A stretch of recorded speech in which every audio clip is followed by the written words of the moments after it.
All right, so we're back on. Let me try to reach Miss Nicole. You can go right now.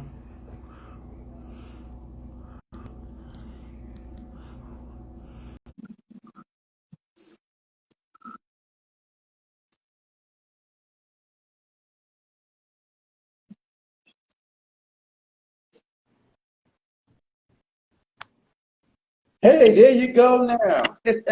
Finally. How you How are you doing? finally? All right, I had to switch media. I had to switch media outlets, so we're good now. So how you doing? First I'm of all, great. How are you? thank you for being, thank you. I appreciate your patience. Thank you for being on our Money Music Spotlight. We Uh, thank you. How you been? I'm doing great. I'm so happy to be here with you and just congratulations on all the great things that you're doing with the Preservation Society. Thank you, thank you.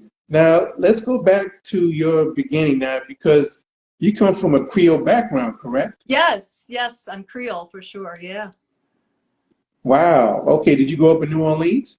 No, actually, I was born in North Carolina, but I have a lot of family that is from the region in New Orleans. And then when I was 6 years old, I moved to Los Angeles with my mom and brother. Okay. Yeah. That's cool. Who were your early influences of music growing up? My goodness. I come from a household that just loved all kinds of music, but I always gravitated towards R&B and soul music. So my mom listened to artists like Natalie Cole, Aretha Franklin, the Manhattan, Right. Earth, Wind and Mm. Fire, the Commodores. So, people from that arena that were really like rooted in the sense of musicality is what I came up on. And it's been nothing but a blessing for me having those roots to rely back on with my music. Wow. Okay. Now, when did you first start singing? What age? Well, they have recordings of me singing at 2 years old. But like from what I can remember, like growing up in church would probably be like about 5 or 6. And I wrote my first song at 6 years old. So I've always been into the aspect of being a songwriter and having my story told. Okay. Wow. Yeah. Okay. So, growing up as a teenager, were you in any vocal groups? During your teenage years, were you doing solo, or were you in groups performing? Well, I'll go back a little further than that. Like as a young kid, my brother had started a vocal group with all the cousins and himself and I. So we would put on shows, concerts for our Okay. grandparents, family members, and get everyone in the neighborhood to come. We promoted it. We had tickets. We were doing the whole thing. So it starts really early on for me as far as, being connected with others and performing. And it's been a real amazing journey, I would say, because learning from my uncle also was like a musician who played with Roberta Flack. So like having Wow. those kinds of influences in the family has also been incredible. And so after I came to Los Angeles, when I was 6 years old, like a few years later, I started modeling. And just from there, I managed to like save all of that money and I put it in my first album, and I released my first album as an independent artist, which was called Appearances. So Appearances, right. yeah. So it's been an incredible journey, and I feel that I've been blessed along the way because even growing up, my brother and I were connected to the Emotions and Earth, Wind and Fire. Like the Emotions, we kind of grew up with their kids, and we had the Okay, okay. yeah. So like Wanda and Wayne, Wanda Vaughn, Wayne Vaughn, who played with Earth, Wind and Fire, Right. were like they welcomed us into the family. So because of that, like it's like we've always been immersed in the whole scene of music, and it's really helped. I think the rudimentary style of like what I do, being connected to those incredible artists at such a young age. Right. Wow. Now, you said you funded your first LP Yeah. on your own called Appearances. Now, did you write all the music on the album? On that particular album, I wrote with producer Lloyd Tolbert, who passed away a couple of years ago, and John Clark, who's an incredible musician, and he also unfortunately passed away as well. So it was myself Mm. with those two incredible musical influences, and they helped me bring my vision to life of what I wanted to do with that music. And just like the organic side. That's the whole thing that I've been involved with music anyway, is just being like authentic and organic into what it is that people can relate to. And so starting out that way, it's done nothing but grown from that point forward. Okay, wow. And then you released your second LP called Girl Like Me. Yes, A Girl Like Me came after that. And on that album, the Emotions joined me on a duet called It's Too Late, which was super Oh, successful with radio, and still to this date gets a lot of requests. So I always have to perform that song. wow. Yeah. Okay. Wow.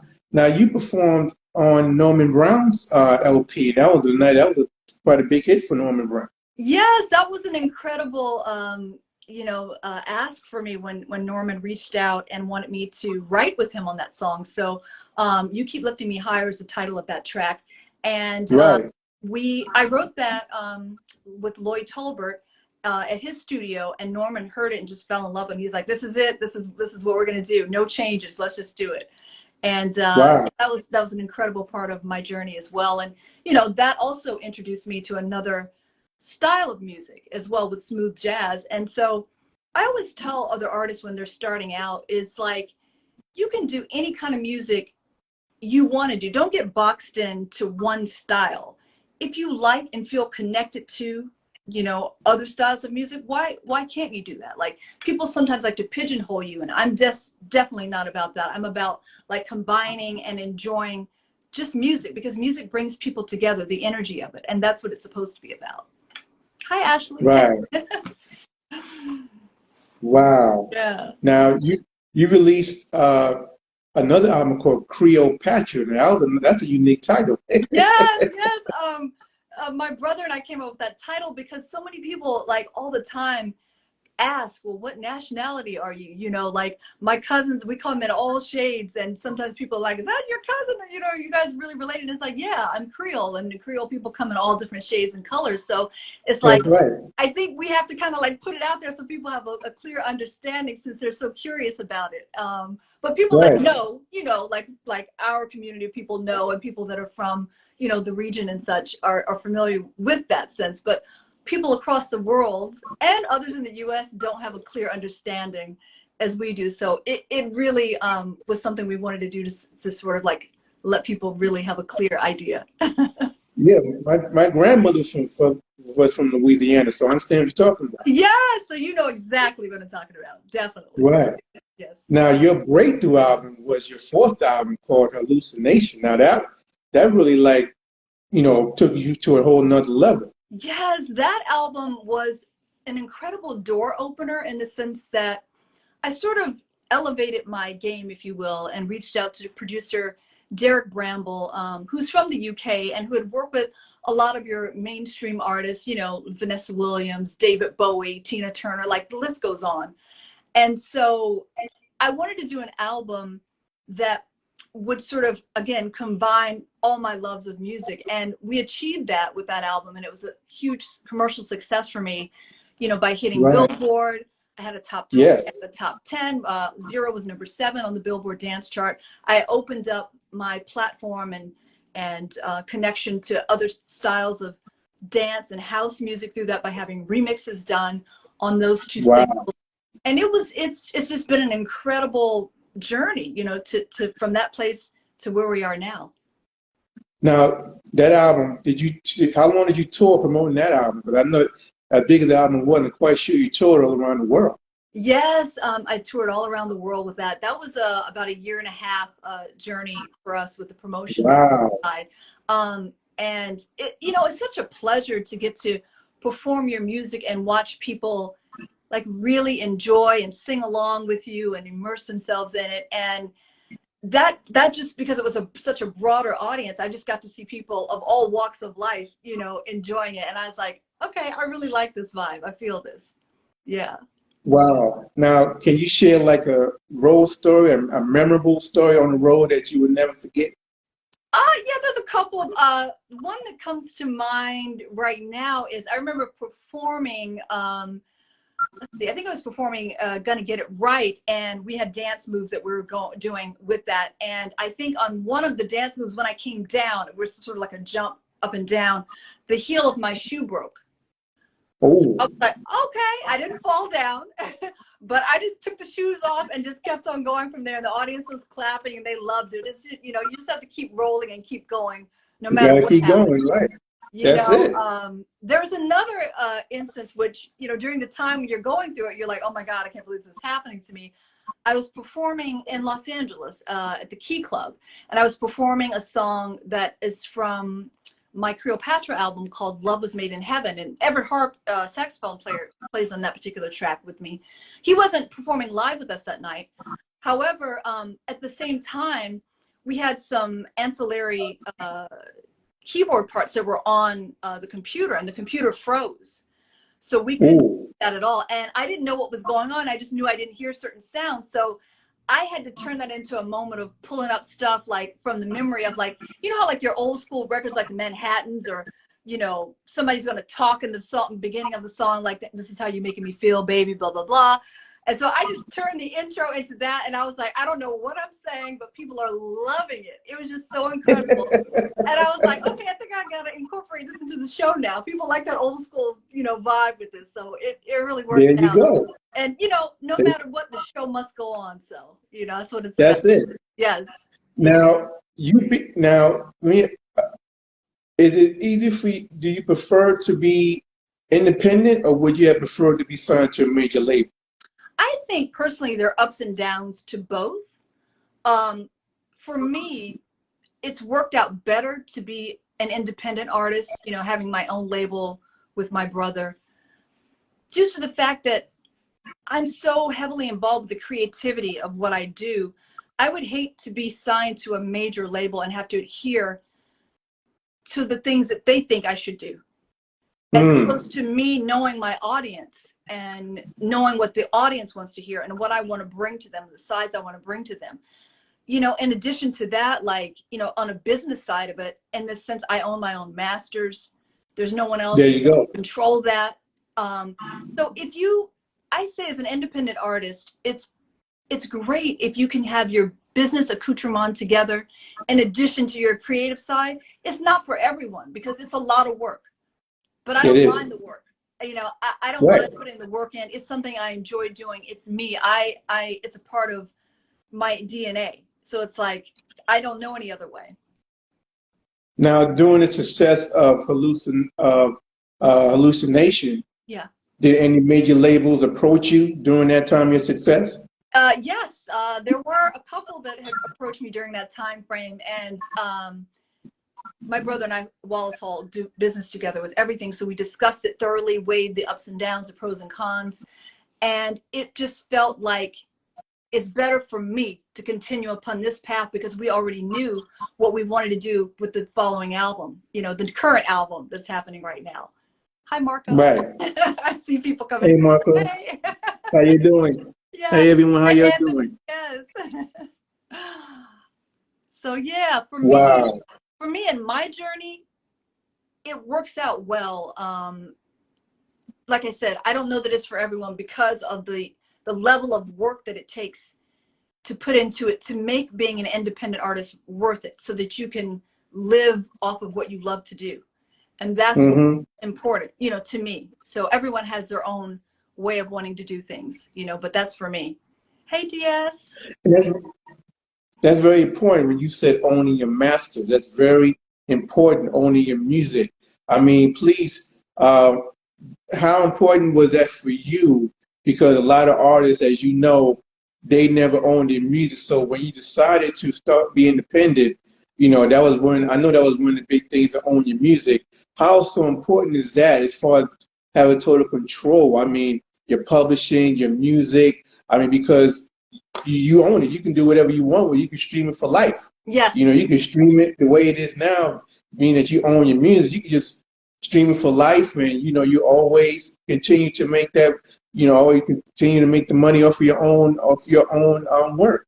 So that's very important. It's very important that, as you said, even though it's hard work, you see the fruits of your labor for owning your music and controlling your career. I mean, that's really commendable. You know, especially and it's for a woman.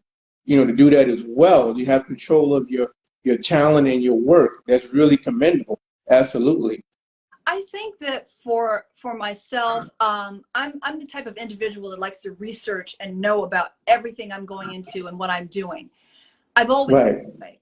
And then, you know, having people around me that sometimes you see what they're doing and you're like, I don't want to do that. Or you see what they're doing and you want to do that. I'm the kind of person that pays attention to those things. Right. So in the beginning, I decided that, like, okay, I'm going to do my own album so that I can speak to a broad audience of people. From there, there's a old family friend who used to work at Motown, and he's no longer with us, Leon Sr., but his son was the VP of Motown back in the day, Leon Okay. Jr. Yeah, so he's a family friend. So having those kinds of people in your corner also help. From my first two albums, I had 48 songs that were licensed to MTV, and that's huge for an independent artist. Wait, you said you had 48 songs? Yes, sir. 48 songs from my catalog were licensed by MTV from my appearance to CD and from A Girl Like Me, and then later they licensed more from Cleopatra. So from that, you can see what I'm saying by you being the artist, the owner of your masters, the administrator of your catalog. You make the decisions on what it is and who you're going to license these songs to, and for the rate of pay, and it all comes back to you and whoever else, of course, whoever else you're writing the songs with. You got to have your business in order. That's right. So that was another lesson early on. In addition, I had a song called Beautiful Colors from my appearances CD that was licensed by Mattress Firm for a national campaign. And that's an interesting story in itself. But the point being is that, again, I own the masters. I can say I'm the administrator of my catalog. I can say yes to those things right away without having to go through someone else to make these decisions. To me, this is super important to guide your own career. And, you know, that's just what I'm about. I'm about, like, thinking outside of the box, planning for the next phase. As an artist, it's not just about showing up and, you know, performing. There's so much more that goes into that. And yeah, you got to be good on your game in order to get where you're going. But sometimes artists don't think outside of the box. And that's what I try to always instill when people ask me questions. Well, how should I go about starting this thing? Well, don't start it looking for someone to do everything for you. What can you bring to the game? If you're signed to a label, don't leave it all to them. There's stuff that you need to do to make them want to put more into you. So those things are important. Why do you think, as you said, they don't think outside the box? Why do you think some artists don't think outside the box and don't try to control their career like you're doing? Why do you think some artists don't do that? I think they're scared, to be honest with you. And I can relate to that. I can relate to feeling like you're making the wrong decision and it all falls back on you. And it's your money you're investing, or someone else is investing in you, and you want to do the right things. That's why you should surround yourself with other people, have a board of people that you can trust. You know, some people might say, I can't afford to have my own attorney. Okay, but you can find one that you can maybe take out for lunch and pick their brain during that lunch meeting and let them know what you're doing. These are the things you have to do in order to make those concessions. You know, it doesn't always go to the dollar bill. Some people are nice enough. You can reach out to them and ask them questions and they will help you. I'm one of those people. People, you know, inbox me tons of questions all the time. And I try my best to get back to everyone because I know what it's like when you're starting out and to be scared or to feel like you're not good enough or I don't sound like this particular artist. Good. Don't sound like that particular artist. Be you. We got enough of that artist. You know, we got enough of the amazing artists that are out here that we all love. But we want to hear your voice, your guitar playing, your sound, you know, your songwriting. That's what's important to me. And that's what I always try to instill in others when they come to me for advice. Wow, that's great. That's a great thing you're doing. You know, you're giving back and teaching those what you're learning, what you've done. That's great. Now, let's talk about your new project. Yes. You know, that's out now. Yes. My new album, Vulnerable, that's out now, produced by the incredible Leon Silvers. I Absolutely. gotta say, it's my most favorite album to date. I'm so excited about it. There isn't, as an artist, sometimes you listen to your work and you get tired of hearing it. It's like, oh, I can't hear it anymore. I haven't gotten there with this album. I'm loving it. I'm loving the steps we went through to make it. This album was so organic in the sense that he and I were in the studio together, writing together at the same time. We'd write, I'd go sing, he'd play something, we'd write to it. It was that way. We invited other people that we wanted a part of the project to come in and work with us in that capacity. And like Aaron G. West, who wrote on the album, and he's one of the writers on this current single, All Mine, he's incredible, so incredible too. So it's like meshing all those incredible creatives together, and we were just open to it. And I'm so excited. How did you how did you connect with Leon Silver? Because he's a legend in the music industry. How did that connection come about? He is a legend, and this comes back to the thing of not being afraid to ask. One night, my brother and I, my mom, were having dinner at my brother's place, and I knew it was time to do the next album, and I was like kicking ideas around. And interestingly enough, we were listening to music, and a Shalimar song came on. And I was like, oh, wow, Leon, oh, he's dope, so on and so forth. And then my brother's like, well, hey, what about him producing the next album? And I'm like, that would be incredible. Like, what? Like, I would love that. And he's like, well, Right. he said, I'm going to ask him. So he reached out to him through social media and talked to Leon. And Leon was like, yeah, let's meet up. So then Leon, was familiar with my album Hallucinations and loved the work that I did there. But after, we met up, he heard where I wanted to go and what I wanted to do. I didn't want to do like part 2 Hallucinations. I wanted to do something entirely different, like the music Okay. that I loved and was Right. connected to. And that's what he heard. That's what we did. Maybe the 3rd time we got together, he said, well, just, sing one of your song ideas to me. Like, let's do that. So I just had this idea for a song that's on the album called I'll Try. I sang it. And he's like, I love that. So then we had a piano player in, and he was playing and following along with what I was singing. And it started from there. And again, the moral of this story is it never hurts to ask people when you want to work with them. Never heard that. All they can do is Never say heard. yes or no, right? Yes or no. That's it. That's it. So Wow. yeah. That's great. That's Yeah. great. I mean, to have Leon Silver, because he's written and produced some of the greatest hits in R&B. Okay. I mean, I know. It's such a blessing. And then when I tell you, because of having him on the album, and there's Aaron G right there, Aaron G. West, who wrote on hey, Aaron G.